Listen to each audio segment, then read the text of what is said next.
देखो प्यारे बच्चों, मेरे चैनल पे आपका हार्दिक अभिनंदन और स्वागत है। आज अपन देख रहे हैं 12th ज्योग्राफी का जो पेपर हुआ था उसका सॉल्यूशन। देखो आपके पहला जो क्वेश्चन है वो है किन्हीं दो अमेरिकी भूगोलवेताओं के नाम बताइए। किन्हीं दो अमेरिका भूगोलवेताओं के नाम बताने हैं। इसमें भूगोलवेताओं के अंदर आप बता सकते हैं, पहला तो एलन सैम्पल, दूसरा आपकी ग्रिफिथ टेलर। पहले में आएगा एलन सैम्पल, दूसरे में ग्रिफिथ टेलर। दूसरा है क्रॉस किससे कहते हैं। क्रॉस किससे कहते हैं? बुर्समैन जनजाति की जो महिलाएं जो वस्त्र पहनती है उन्हें क्या बोला जाता है? क्रॉस कहा जाता है। आप्रवास से क्या समझते हैं? आप्रवास मतलब एक स्थान से दूसरे स्थान पे आना, क्या कहलाता है? आप्रवास मतलब किसी स्थान से आना। लिंगानुपात किससे कहते हैं? प्रति हजार पुरुषों पर स्त्रियों की संख्या जो होती है उसे क्या बोला जाता है? लिंगानुपात। वृहत नगर किससे कहते हैं? मतलब व्हाट इज मेगापोलिस, मतलब ऐसे नगर जहाँ 50 लाख से अधिक जनसंख्या हो उन्हें क्या बोला जाता है? वृहत नगर। इसमें थे नगर, महानगर, सन्नगर। सन्नगर थे या नहीं थे? अब आगे वाले में देखो आप, जैसे बस्ती। बस्ती किसे कहते हैं? तो बस्ती किसे कहते हैं? जहाँ मनुष्य आवास करता है, मतलब जहाँ मनुष्य रहता है उसे क्या बोला जाता है? बस्ती कहा जाता है। अब दूसरा देखो, सातवां देखो, मतलब पशु आधारित उद्योग किसे कहते हैं? मतलब ऐसे उद्योग जो पशु के ऊपर आधारित हो, जैसे चमड़ा उद्योग हो गया, डेयरी उद्योग हो गया, दुग्ध उद्योग हो गया। ये सभी किस पे आधारित है? पशुओं के ऊपर आधारित। दूसरा आठवां देखो, किन्हीं दो परंपरागत ऊर्जा संसाधनों के नाम। मतलब ऐसे ऊर्जा संसाधन जो परंपरा से चले आ रहे हैं उन्हें क्या बोला जाता है? परंपरागत। जैसे कोयला हो गया, पेट्रोल हो गया, डीजल हो गया, ये सभी। एल्यूमिनियम का मुख्य स्रोत एक्स क्या है? एल्यूमिनियम का कौन है? मतलब एल्यूमिनियम किससे बनता है? तो एल्यूमिनियम किससे बनता है? बॉक्साइट से। किससे बनता है? बॉक्साइट से।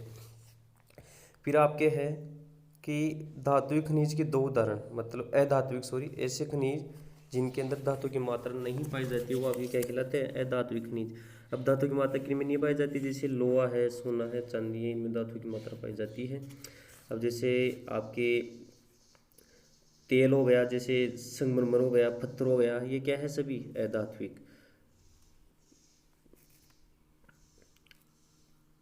अब आगे देखो, आगे देखो आपके पूर्व से पश्चिमी गलियारा बताना आपको। पूर्व से पश्चिमी गलियारा, मतलब पूर्व से पश्चिमी गलियारा कौन सा है? मतलब आपके पूर्व से पश्चिमी गलियारा देखना है तो आपके पूर्व से पश्चिमी जो गलियारा आएगा वो आएगा आपके पूर्व के अंदर। तो आपके क्या है? पूर्व के अंदर क्या है? सिलचर, असम में सिलचर, और पश्चिम में पोरबंदर गुजरात में। मतलब आपके गलियारा था ना, उत्तरी दक्षिण गलियारा और पूर्व पश्चिमी गलियारा। तो पूर्व पश्चिमी गलियारा कौन सा आएगा? पश्चिम में आपके पोरबंदर, पूर्व में सिलचर असम में। फिर दूसरा है आपके राष्ट्रीय राष्ट्रीय ये आपके हैं भारत में राष्ट्रीय विकास परिषद का गठन कब हुआ? तो भारत में राष्ट्रीय विकास परिषद का गठन कब हुआ था आपके? 6 अगस्त 1952, 6 अगस्त 1952 को। फिर आपके हैं मुख्यमंत्री जल स्वावलंबन अभियान से आप क्या समझते हैं? मुख्यमंत्री जल स्वावलंबन अभियान मतलब मुख्यमंत्री जल स्वावलंबन अभियान आपके राजस्थान में चला था। 27 जनवरी 2016 को इसका शुभारंभ हुआ था। मतलब वर्षा के पानी को एकत्रित करने के लिए ये आपकी चलाया गया था। गौड़ जनजाति के निवास क्षेत्र, आपकी देखो गौड़ जनजाति थी, दूसरा लेसन है इसमें अपनी जनजातियाँ देखी थी। एक्सिमो जनजाति देखी थी, बुर्समैन जनजाति देखी थी, गौड़ जनजाति देखी थी, भील जनजाति देखी थी। गौड़ जनजाति निवास क्षेत्र में तो गौड़ जनजाति कहाँ कहाँ रहती थी? तो गौड़ जनजाति कहाँ रहती थी? जैसे गुजरात है, महाराष्ट्र, छत्तीसगढ़ है, इन क्षेत्रों में वो क्या करती थी? रहती थी। वर्ताकार एवं रेखीय प्रतिरूप। वर्ताकार मतलब मैंने बताया था, कोई तालाब है, जैसे मान लीजिए तालाब है, इसके चारों ओर अगर कोई रहता है तो ये तालाब है, और इसके चारों ओर कोई रहता है तो वो आपकी क्या हो गया? वर्ताकार हो गया। ठीक है, ये अभी क्या हो गया? वर्ताकार। रेखीय प्रतिरूप, रेखीय प्रतिरूप का मतलब क्या हो गया? मतलब जैसे ट्रेन है, ट्रेन की पटरियाँ है, सड़क के किनारे किनारे अगर जनजातियाँ रह जाती है तो वो अभी क्या कहलाता है? रेखीय प्रतिरूप। आगे वाला लेसन देखो आपके, तर्तीय व्यवसाय से आप क्या समझते हैं? 16 लेसन क्वेश्चन आपके, तर्तीय व्यवसाय से आप क्या समझते हैं? तर्तीय व्यवसाय का तात्पर्य क्या हो गया?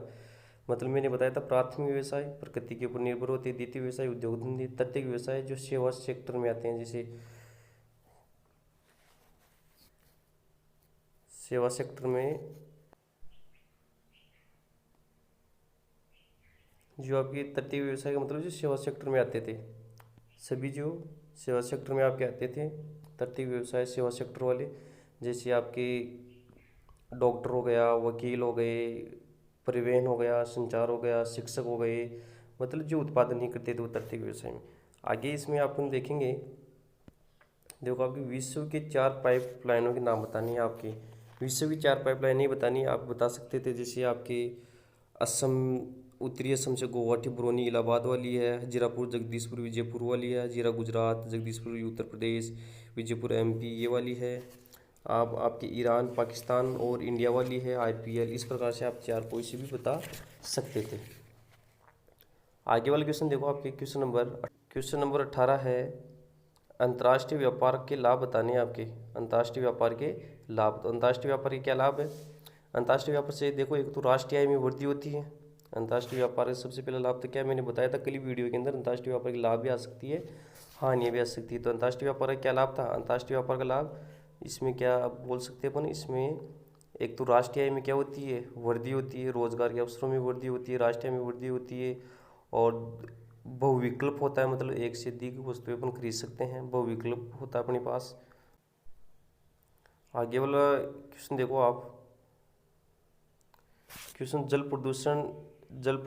प्रदूषण के नियंत्रण हेतु 4 उपाय बताने, मतलब जो जल प्रदूषण होता है उसके रोकथाम के 4 उपाय बताने हैं। रोकथाम के 4 उपाय कौन कौन से हो सकते हैं? जैसे अपन को एक तो पानी के अंदर जल प्रदूषण नियंत्रण, पानी के अंदर आपको कचरा नहीं डालना है, अशुद्ध पानी को वापस शुद्ध करके प्रयोग करना है, पुनः चक्र में प्रयोग करना है। इस प्रकार से भारत में साक्षरता को प्रभावित करने वाले 4 कारक, भारत में साक्षरता एजुकेशन को प्रभावित करने वाले 4 कारक कल ही बताया था मैंने वीडियो के अंदर। तो साक्षरता को प्रभावित करने वाले 4 कारक मेरे प्यारे बच्चों आप बता सकते हैं। जैसे लिंगानुपात में साक्षरता को प्रभावित करता है, ग्रामीण क्षेत्र में प्रभावित करता है, रोजगार के मतलब आपके कभी कभार आपके परिवहन के साधन भी है।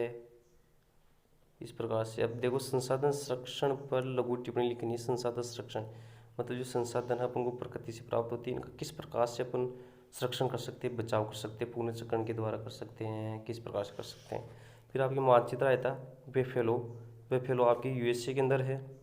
सेंटोन्स सिटी आपके कहाँ है? ब्राज़ील में। सार चीन के अंदर होना चाहिए मेरे हिसाब से, मेरे को भी कन्फर्म नहीं है, वैसे चीन में होगा। ओसाका, कोबे ओसाका क्षेत्र आपने देखा था जापान के अंदर। फिर भारत के अंदर राजकोट, गुजरात के अंदर, मदुरई तमिलनाडु के अंदर, वर्ध शहर आपके महाराष्ट्र के अंदर है ही, हुगली आपके पश्चिमी बंगाल में। और फिर देखो अभी राजस्थान का देखते हैं अपन, बीकानेर के अंदर था ही, बांसवाड़ा के अंदर, करौली और नागौर। आगे वाला क्वेश्चन देखो, आगे वाला क्वेश्चन है, पशु चरण को समालोचना कीजिए, मतलब पशु चरण बताना आपको। मैंने पशु चरण 2 प्रकार के थे, वाणिज्य पशु चरण और आपके चलवासी पशु चरण। इन दोनों को आपको बताना था। वाणिज्य पशु मतलब इस प्रकार से, इधर इधर आपकी चलवासी लिख सकते थे आप, इधर वाणिज्यिक लिख सकते थे। दोनों को आपको क्या बताना था? जैसे पहला चलवासी एक स्थान पर से दूसरे स्थान पर चराया जाता है, वाणिज्य इनके बाड़े में किया रखा जाता है, इनकी वैज्ञानिक रूप से तरीके से देखभाल की जाती है। इस प्रकार से आपको बताना था। भारत में जनसंख्या वृद्धि को नियंत्रित करने के 3 उपाय बताने। ये देखो डायरेक्ट क्वेश्चन आए हैं, भारत में जनसंख्या वृद्धि को नियंत्रित करने के 3 उपाय बताने थे। 3 उपाय कौन से बता सकते हैं आप? 3 उपाय जैसे बाल विवाह की आयु को कम, बाल विवाह नहीं होने दे, शिक्षा को बढ़ावा देना, समाज कल्याणकारी योजनाएं चलाकर। इस प्रकार से महात्मा गांधी राष्ट्रीय ग्रामीण रोजगार गारंटी कार्यक्रम बनेगा। देखो कल ही बताया था मैंने कि महात्मा गांधी राष्ट्रीय ग्रामीण रोजगार गारंटी कार्यक्रम को बताना था, सितंबर 2005 में प्रारंभ हुआ। इसके पूरे बारे में बताना था, लाभ हानि सब कुछ, बड़ा क्वेश्चन है ना इसलिए। विश्व में जनसंख्या घनत्व को प्रभावित करने वाले आर्थिक कारकों की व्याख्या कीजिए। देखो यहाँ केवल पूछा है इसने आर्थिक कारक, मतलब जनसंख्या घनत्व होता है उसके आर्थिक कारक क्या हो सकते हैं, जैसे रोजगार के साधन है। इस प्रकार से जैविक और रासायनिक कृषि में अंतर बताना था आपको। अथवा के अंदर एक और दे रहा था, जैविक और रासायनिक कृषि के अलावा गेहूं की भौगोलिक दशाओं का भी आप क्या कर सकते थे, उल्लेख कर सकते थे। और राजस्थान में जनसंख्या, ये दिखाई नहीं दे रहा है, राजस्थान में